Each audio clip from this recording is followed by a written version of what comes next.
സമാധാനവും സർവ്വനന്മയും. നിങ്ങൾ കേട്ടുകൊണ്ടിരിക്കുന്നത് സായം പോഡ്കാസ്റ്റ് സീരീസിലെ ഒരു എപ്പിസോഡ്. ഞാൻ കപ്പുച്ചൻ സന്യാസ വൈദികനായ ജയന്ത് മേരി ചെറിയാൻ. അസാധാരണമാണ് വിശുദ്ധ പൈതങ്ങളുടെ രക്തസാക്ഷിത്വം. അവർ ക്രിസ്തുവിന് പകരക്കാരായി മരിച്ചവരാണ്. വാക്കുകൾ കൂട്ടിച്ചൊല്ലാൻ കഴിയുന്നതിന് മുൻപുള്ള കറതീർന്ന സുവിശേഷ പ്രഘോഷണമായി ആ ജീവിതങ്ങൾ മാറുന്നു.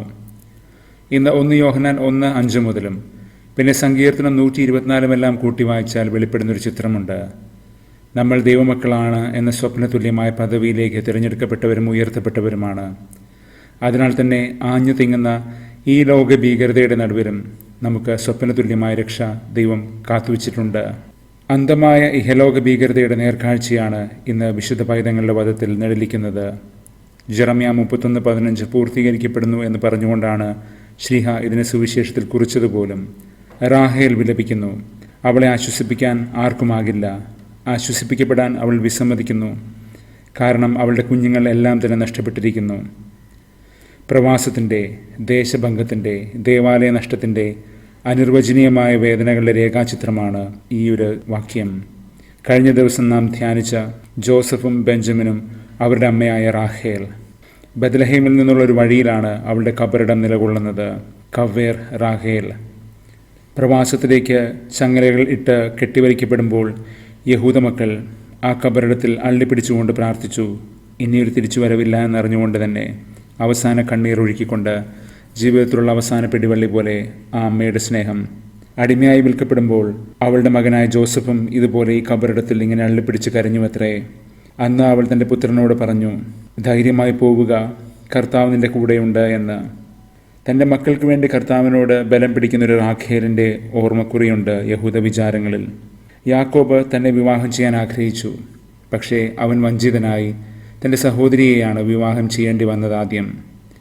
ഇങ്ങനെ കാര്യങ്ങളെ തകിടം മറിക്കാൻ അറിയാവുന്ന ദൈവം ഇവിടെ തൻ്റെ ശക്തിയാൽ തൻ്റെ മക്കൾക്ക് വേണ്ടി കാര്യങ്ങളെ തകിടം മറിക്കണമെന്നാണ് അവളുടെ വാദം.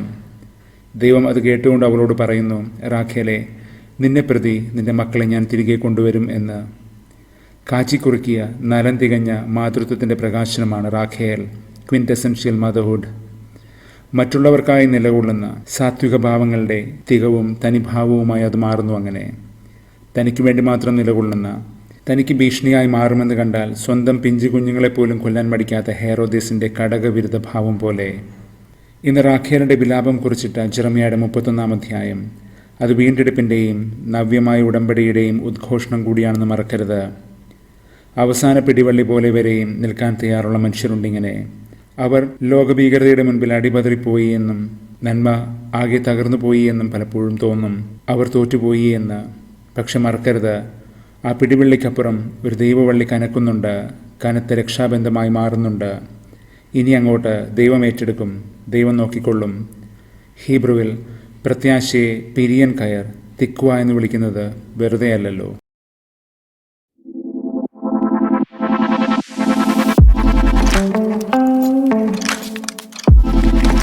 Oh